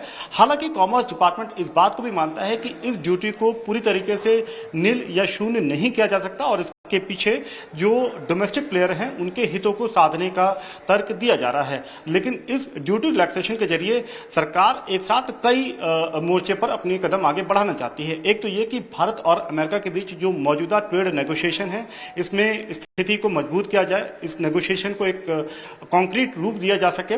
दूसरा ये है कि जो इंपोर्ट है उसका बास्केट जरूर बढ़ेगा और इससे ट्रेड जो दोनों के बीच में व्यापारिक रिश्ते हैं मजबूती आएगी, इंडियन इकोनॉमी में भी इसका फायदा नजर आएगा और सरकार को ये लगता है कि 50% तक लाने से जो डोमेस्टिक प्लेयर हैं उनके हित भी सुरक्षित रखे जा सकते हैं। अगर आप वित्त वर्ष 2023-24 का आंकड़ा देखें तो जो अमेरिकन बॉर्बन विस्की का इंपोर्ट भारत में है वो तकरीबन $1 मिलियन है और ये कई गुना बढ़ेगा अगर सरकार इस तरीके की छूट अमेरिकन विस्की के इंपोर्ट पर टैक्सेस को कम करने पर विचार करके अगर देती है तो। चलिए, तो ये इंटरेस्टिंग है कि जो इंपोर्ट ड्यूटी है उसको भारत सरकार जो है ये कम कर सकती है बॉर्बन विस्की पे। तो जाहिर सी बात है कविता, और इंटरेस्टिंग है कि यहाँ से लेके 2 अप्रैल तक, हाँ जी, क्योंकि डोनाल्ड ट्रंप ने कहा है कि हम टैरिफ लगाएंगे और काफी सारी चीजों पे वो टैरिफ लगाने की बात कर रहे हैं। वो बेसिकली अगर आप देखेंगे तो वो एक धमकी टाइप ही है कि आप थोड़ी हमारी सुन लो, हम थोड़ी आपकी सुन लेते हैं, कहीं बीच का रास्ता, आप भी 2 कदम मैं भी 2 कदम, वो ही है। तो अब साफ समझ में आ रहा है कि जिस तरह से, और मुझे लगता है कि अगर भारत सरकार भी इस तरह के कदम उठाती है तो 2 तारीख यानी कि 2 अप्रैल जो है वो काफी इंटरेस्टिंग हो सकता है। और यहाँ देखना होगा कि ट्रंप फाइनली क्या ऑर्डर पास करते 2 तारीख को कि मैं मेक्सिको पे लगा दूंगा, कनाडा पे लगा दूंगा, वो भी मुझे लगता है कि हाँ उस पर भी नजर बनाकर रखनी होगी कि हो सकता है वहां पे हल्का थोड़ा स्टैंड हो जाए। डेफिनेटली, क्योंकि ये उनको भी दिख रहा है कि अगर मैं लगाता हूँ कहीं पे भी टैरिफ तो दुनिया से ज्यादा नुकसान उनका खुद का होगा और सभी देशों पर आप ये लगा रहे हैं, तो ये बहुत लंबा खींचेगा मामला। कितने trillion dollars of market cap तो उनके उड़ गए सिर्फ जब से ट्रंप आए और जब से इन्होंने इसकी बात की है कि हम टैरिफ लगाएंगे। तो जाहिर सी बात है, लेट्स सी, यहाँ से ये काफी इंटरेस्टिंग स्टोरी बनते जा रही है टैरिफ का जो वॉर है। खासकर अगर आप देखेंगे तो 2 अप्रैल पे नजर रखेगा, क्योंकि हो सकता है कि उसके आसपास कुछ ना कुछ निकल के आए टैरिफ को लेके। या तो डोनाल्ड ट्रंप कहेंगे कि हम टैरिफ लगाते हैं या तो कहेंगे कि हम टैरिफ नहीं लगाने वाले हैं। लेकिन इसके ऊपर थोड़ी राय ले लेते हैं। नीरव जी, एक फंडामेंटल राय दीजिएगा, ये जो हम बात कर रहे हैं कि बॉर्बन विस्की के ऊपर जो टैरिफ है उसको इंडिया घटा सकता है, भारत घटा सकता है, तो इसका फंडामेंटली क्या इम्पैक्ट होगा, खासकर हमारी जो लीकर कंपनीज है, यूनाइटेड स्पिरिट्स जैसी कंपनीज है, उन पे क्या कोई कंपटीशन बढ़ते हुए नजर आएगा? आपको क्या लगता है इसका क्या इम्पैक्ट है? देखिए इम्पैक्ट तो डेफिनेटली हमें देखने मिलेगा, बिकॉज जैसे हमने सुना कि 150% के इंपोर्ट ड्यूटीज लगते थे, वहाँ से भारत ने कम करके उसको 100% पे लाए हैं और अब 50% पे लेके आएंगे। तो ओवरऑल ना केवल इस सेक्टर को लेकर के भारत ने ये विचार ना की है, बट ओवरऑल जो ये यूएस एंड इंडिया का जो ट्रेड डील डिस्कशंस हैं, ये प्राइमरीली इसी के कारण है कि ओवरऑल काफ़ी सारे सेक्टर्स में बहुत सारे जो गुड्स हैं वहाँ पे ये रिडक्शन सरकार सोच रही है कि ये रिड्यूस होने चाहिए। More than 50% of American goods पे ये सरकार सोच रही है। करीबन इसका अगर कुल मिलाकर हम वैल्यू देखें तो $23 बिलियन के आसपास का ये पूरा एक ट्रेड है दोनों देशों के बीच में, जहां पर 50% से ज़्यादा गुड्स पे ये भारत सरकार ये विचारणा कर रही है। अब इसके कारण यही है कि जो टाइज है यूएस और इंडिया के वो पहले से काफ़ी बेहतर हैं, एंड जो ट्रम्प एंड मोदी जी के बीच में जो एक रिलेशन है वो काफ़ी बेहतरीन है। अगर आप ओवरऑल पूरे दुनिया का नक्शा देखें तो ये जो टैरिफ वॉर चल रहा है, इसका जो असर है बहुत सारे देशों पे बहुत गंभीर परिणाम उसके पड़ने वाले हैं, जैसे कि कनाडा है, मेक्सिको है और बहुत सारे एशियन कंट्रीज भी है। बट अगर हम इंडिया को कंपेयर करते हैं विद अदर नेशंस, तो उसका जो असर है वो काफ़ी हद तक सीमित है और कम रहेगा। तो इसके चलते क्या है कि जो इन्फ्लेशन है या फिर जो जीडीपी पे जो असर होगा, डेफिनेटली एसएनपी ने भी कह दिया है कि 0.2% से इंडिया का जीडीपी भी थोड़ा घट करके आएगा because of the tariffs and the implications. But overall अगर हम ग्लोब में देखें तो India will be less affected as compare to other countries. तो डेफिनेटली ये एक बहुत ही अच्छा स्टेप है गवर्नमेंट का दोनों देशों के बीच में एक टाई बरकरार रखने के लिए। तो हमें लगता है कि ज़्यादा असर नहीं पड़ना चाहिए। बट हैविंग सेड दैट, आजकल ऐसा हो गया है कि मार्केट से ज़्यादा वोलेटाइल ट्रम्प की बातें हैं एंड डिसीजंस हैं। तो आने वाले समय में जो अप्रैल 2 को उनके जो डिसीजंस होंगे वो ओवरऑल मार्केट में बहुत ही इंपॉर्टेंट होंगे। जो डिसीजंस है वो काफ़ी इंपॉर्टेंट हो गए, और सही कहा आपने कि मार्केट से ज़्यादा वॉलेटाइल तो आजकल डोनाल्ड ट्रंप के ट्वीट्स हो चुके हैं या फिर उनके टैरिफ के ऊपर जो बयान निकल के आते हैं वो हो चुके हैं। हर घंटे जो है वो हमें बदलते हुए दिखाई देते हैं। लेट्स वेट एंड वॉच कि क्या निकल के आता है 2 अप्रैल को। लेकिन चलिए, अब वक्त हो चुका है BTST कॉल्स का, और हमारे दोनों ही टेक्निकल एक्सपर्ट से जान लेते हैं कि कौन से स्टॉक्स उन्होंने चुने हैं। सबसे पहले जतिन जी, आप बताइए BTST में आपने क्या चुना है? देखिए BTST में हम लॉन्ग करके चलना चाहेंगे और जो स्टॉक है वो है ट्रेंट। तो ट्रेंट में हमने देखा है कि 5 दिनों के उच्चतम स्तरों पे अभी ट्रेड कर रहा है। हमें लगता है कि अच्छी क्लोजिंग है। 5 दिनों का एक कंसोलिडेशन फेज था जिसे ऊपर की तरफ ब्रेकआउट मिल रहा है। तो हमें लगता है कि आने वाले दिनों में ये अपमूव जो है या तो पॉजिटिव मोमेंटम जो आज स्टार्ट हुआ है वो कंटिन्यू रह सकता है। तो ट्रेंड लॉन्ग करने की सलाह रहेगी। स्टॉप लॉस आपको रखना होगा 50 to 80 का, और ऊपर में हम टारगेट एक्सपेक्ट कर रहे हैं 5400 और 5450 के। चलिए, तो ट्रेंड ये वो पहला स्टॉक है जहाँ पे आपको BTST करके चलना है। 5400 से 5450 के आसपास के लक्ष्य जो है वो आपको देखने मिल सकते हैं। 5280 का रखिएगा स्ट्रिक्ट स्टॉप लॉस। कुणाल जी, आप बताइए BTST में आपने क्या चुना है?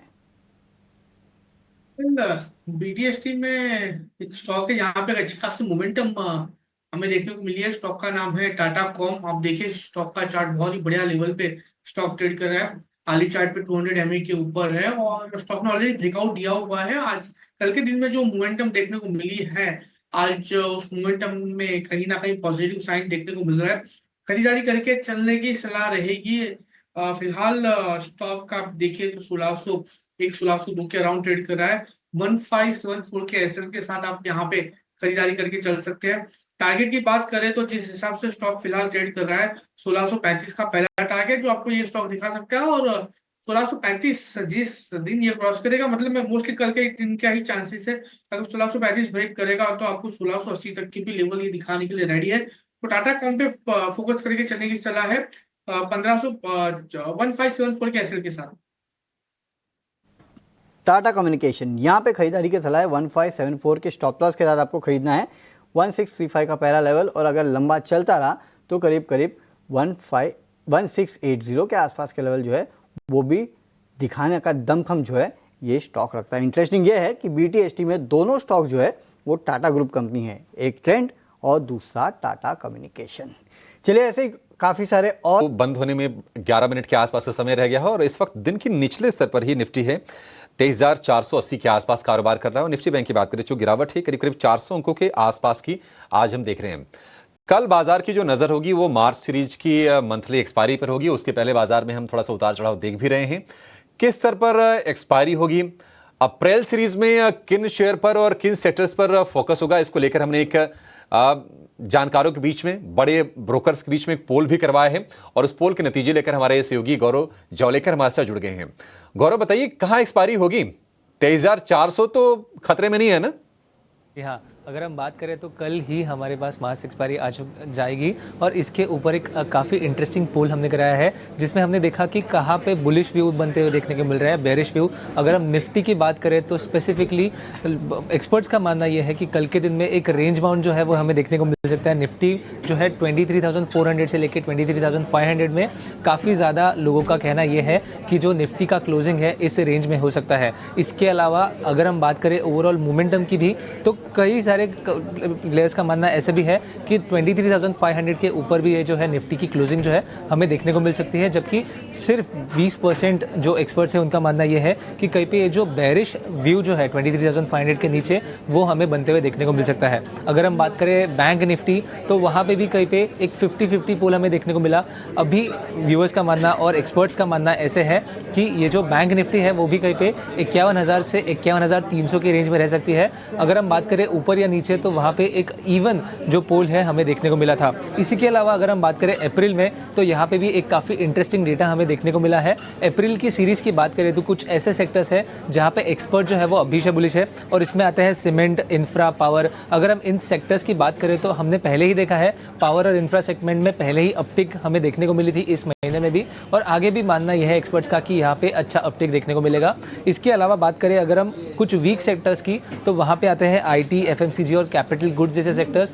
ये भी जानना काफ़ी ज़्यादा ज़रूरी है कि अगले महीने में हमें रिजल्ट्स भी देखने को मिलेंगे कंपनी के, और इसके चलते अभी एक्सपर्ट्स का मानना यह है कि इन सेक्टर्स में अभी से ही कुछ वीकनेस जो है देखने को मिल रही है।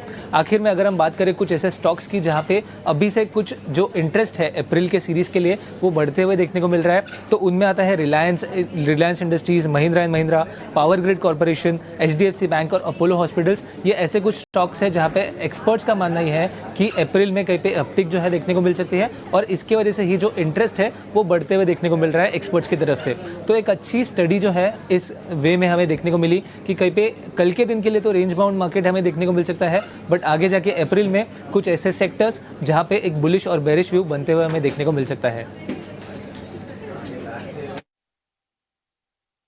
शुक्रिया गौरव। तो ज्यादातर एक्सपर्ट ये मान रहे हैं कि 23,400 से लेकर 23,500 वाली जो रेंज है उसके बीच में ही मार्च सीरीज की एक्सपायरी होगी और फिलहाल उसी रेंज में आपको निफ्टी कारोबार करता हुआ दिखेगा। चलिए फटाफट कुछ ऐसे स्टॉक्स पर व्यू लेते हैं जहां पर हम थोड़ा सा लॉन्ग बिल्डअप देख रहे हैं। कंजम्पशन की बात करें तो देखिए मैरिको को लेकर रिपोर्ट आई थी कुणाल जी, वहां पर तो तेजी हम देख रहे हैं। वरुण बेवरेजेस एक और शेयर है जहां जिसने अच्छा पैसा बना के दिया है, कम से कम अगर हम मार्च सीरीज की बात कर लें तो 3-4 सत्र की हमने प्रॉफिट टेकिंग देखी। आज फिर से वरुण बेवरेजेस एक्शन में लौट रहा है, क्या BTST करके जाए इसमें? वरुण बेवरेजेस की बात करें अभिषेक जी तो फिलहाल 528 के अराउंड स्टॉक ट्रेड कर रहा है और पिछले जितनी भी बार हमने VBL दिया था लगातार हमारा टारगेट यहाँ पे अचीव होते हुए हमें देखने को मिला है। बात करें BTST की तो जिस हिसाब से स्टॉक ट्रेड कर रहा है मैं कहूंगा कि डेफिनेटली 512 के एक्सेल के साथ एक बार BTST करके चला जा सकता है जो इसका रिसेंट का बॉटम भी है। एंड टारगेट की बात करें तो ऊपरी लेवल पे सबसे पहला टारगेट जो हमें देखने को मिल सकता है वो रहेगा 540 और 540 के बाद आपको ये 560 तक के भी टारगेट देखने को मिल सकते हैं। सो डेफिनेटली VBL में यहाँ पे BTST करके चलने की सलाह है 512 के एक्सेल के साथ।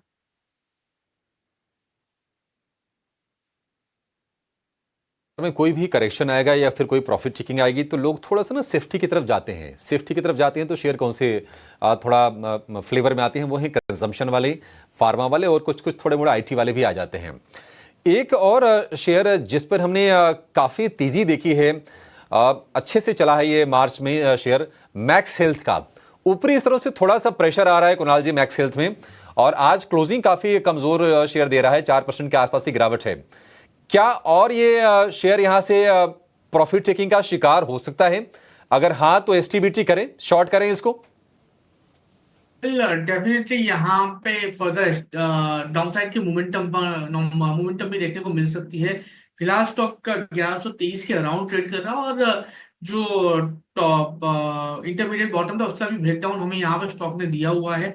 लोअर लेवल की बात करें तो 1090 और 1090 अगर ब्रेक होता है तो आपको 1040 तक के भी लेवल देखने को मिल सकते हैं। तो डेफिनेटली एसटीबीटी करके यहाँ से चलने की सलाह रहेगी। ऊपरी लेवल पे 1145 का एक रेजिस्टेंस आ रहा है, तो 1145 के रेजिस्टेंस के साथ ही हम यहाँ पे शॉर्ट करके चलने की सलाह देंगे।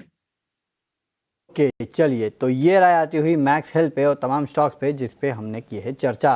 लेकिन कुछ और स्टॉक्स है और इन पे फोकस कर लेते हैं कि किस तरह का एक्शन यहाँ पे देखने मिल रहा है। तो आप देखिएगा आज एक इंटरेस्टिंग स्टॉक है जिसमें तेजी है, केपरी ग्लोबल। देखिएगा केपरी ग्लोबल में फिलहाल करीब 19-20% के आसपास की तेजी जो है वो देखने मिल रही थी। एक समय था ये सर्किट पे भी लग गया था, वहाँ से अब सर्किट खुलता हुआ नजर आ रहा है। 18% के आसपास की तेजी अभी भी है। कुणाल सर बताइए केपरी ग्लोबल में क्या करना चाहिए? 201 के ऊपर जाके वापस आया है, 18% की तेजी है, क्या करे स्टॉक में? 198 199 के अराउंड है। आज के दिन में बहुत ही बढ़िया रैली स्टॉक पे देखने को मिल चुकी है, और सबसे अच्छी बात यह है कि आज फ्रेश मोमेंटम बहुत दिनों के बाद 200 डीएमए के ऊपर स्टार्ट की है। तो थोड़ा सा वेट एंड वॉच करके चलने की सलाह रहेगी। अगर आज का मोस्टली क्लोजिंग तो 200 डीएमए के ऊपर भी है, लेकिन एक और दिन मैं यहाँ पे वेट करके चलने की सलाह दूंगा, क्योंकि स्पार्क टाइप की कैंडलस्टिक्स फॉर्मेशन बनाई है, वो भी वॉल्यूम के साथ। तो कहीं ना कहीं यहाँ से आपको एक रिवर्सल भी देखने को मिल सकता है। तो एक दो दिन यहाँ पे वेट करके चलने की सलाह रहेगी। ओके चलिए, तो वेट करके चलने की सलाह रहेगी। कुछ और स्टॉक्स है जहाँ पे कुछ एक्शन देखने मिल रहा है। कविता आपको याद है कुछ दिनों पहले एक खबर आई थी कि वो अडानी ग्रुप जो है वो भी वायर्स एंड केबल्स में उतर रहा है, उसके पहले अल्ट्राटेक की बात हुई, और आज तो कॉपर के दाम भी बढ़ गए। कॉपर के दाम भी बढ़ गए, बिल्कुल। तो इसका इंपैक्ट कुछ स्टॉक्स पे देखने मिला, उसमें एक केईआई इंडस्ट्रीज में देखिए अच्छी खासी गिरावट है। इनफैक्ट पिछले एक हफ्ते में देखेंगे तो 14% के आसपास की गिरावट इसमें आ चुकी है। आज ऑलमोस्ट फ्लैट ट्रेड करा है। कुणाल जी केईआई इंडस्ट्रीज कैसा लगता है सर?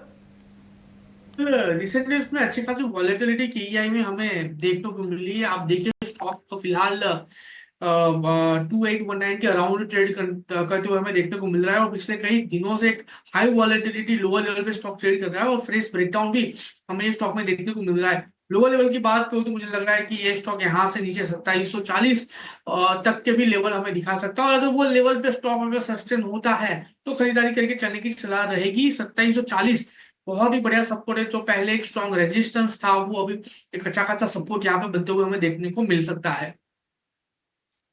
जुबिलेंट फूड्स पर भी मुझे पूछना है। पिछले घंटे में यहाँ पर हमने इसमें थोड़ा सा अपमूव आता हुआ देखा है।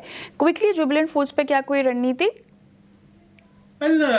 जुबिलेंट फूड फिलहाल एक अच्छे खासे लेवल पे ट्रेड करता हुआ हमें दिख रहा था। जिस हिसाब से स्टॉक यहाँ पे ट्रेड कर रहा है और जिस हिसाब से मोमेंटम स्टॉक पे देखने को मिल रही है, मैं कहूँगा कि थोड़ा सा साइडवेज यहाँ से रहा जा सकता है, क्योंकि पिछले 2-3 दिन से अच्छे खासे मोमेंटम स्टॉक में हमें देखने को मिले।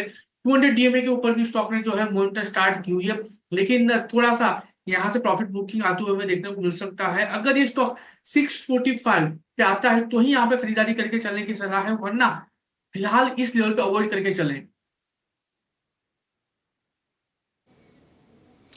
ठीक है, अवॉइड करके चली जुबिलेंट फूड को। बाजार बंद होने में 2 मिनट के आसपास का समय रह गया है, लेकिन कल के लिए ट्रिगर्स क्या होंगे बाजार में, जरा एक बार फटाफट उस पर लिस्ट पर नजर डाल लेते हैं। निफ्टी बैंक की मंथली एक्सपायरी यानी कि मार्च सीरीज की एक्सपायरी होगी। अच्छी एक्सपायरी बीती है अब तक। अगर हम बात करें इस सीरीज में अच्छा पैसा बना है। निफ्टी और नेक्स्ट 50 में शेयरों का एडजस्टमेंट होगा। निफ्टी में हम देख रहे हैं कि जोमेटो का और जियो फाइनेंशियल की एंट्री होने जा रही है, तो इस पर नजर रहने वाली है। इसके अलावा अमेरिका में Q4 के जीडीपी के नंबर्स आएंगे और शुरुआती बेरोजगारी दर के इनिशियल जॉबलेस क्लेम्स के वहां पर आंकड़े आते हुए दिखेंगे। इसके अलावा यात्रा ऑनलाइन आज तो हम तेजी देख रहे हैं, लेकिन 20% शेयरों का लॉक इन कल खुलेगा यात्रा ऑनलाइन में, और ये शेयर भी फोकस में रहेगा। और यूनिमेक एरोस्पेस के 2% शेयरों का लॉक इन खुलेगा, इस पर भी बाजार की नजर रहने वाली है। तो ये कुछ इवेंट्स हैं जहां पर आपकी नजर कल के सत्र में होनी चाहिए। लेकिन अब क्लोजिंग की तरफ बढ़ते हैं। आज दिन के निचले स्तर पर बाजार जाकर क्लोज कर रहा है और जैसे जैसे दिन बीता है बाजार में ऊपरी स्तरों से प्रॉफिट टेकिंग का दबाव हमने देखा है। करीब करीब 190 अंक नीचे है निफ्टी, 23,500 के क्रूशियल लेवल के नीचे आज फिसला है। 23,500 पर एक सपोर्ट था, तो एक सपोर्ट ब्रेक हुआ है और अब देखते हैं कि क्या 23,350 के रेंज में निफ्टी जाएगा, इस पर नजर रहेगी। निफ्टी बैंक के लिए आज एक कमजोर सत्र जरूर रहा है, 400 अंकों के आसपास की गिरावट रही। हालांकि एक अच्छी चीज ये रही कि 51,000 को जो अहम सपोर्ट है निफ्टी बैंक ने आज के सत्र में इसको बचाने का काम किया है। पीएसयू स्टॉक्स में, पावर स्टॉक्स में ऊपरी स्तरों से हम देख रहे हैं कि क्योंकि ये शेयर चले बहुत हैं तो एनर्जी वाले जो शेयर है वहां पर प्रॉफिट टेकिंग आई है।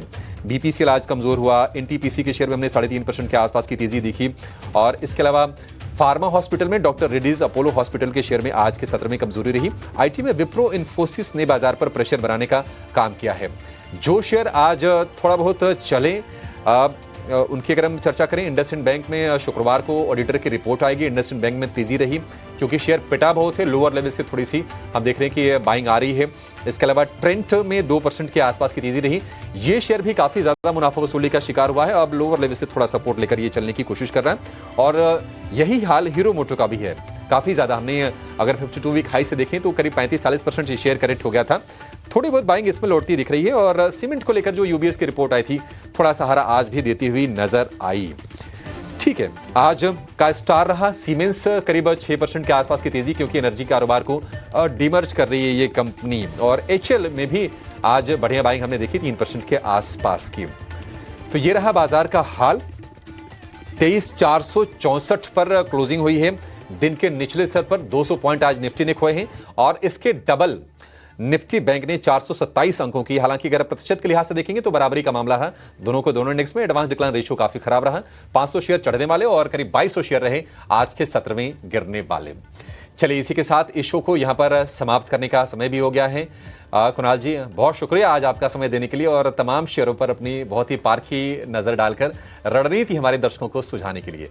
फिलहाल कविता को, वरुण को और मुझे आप दीजिए।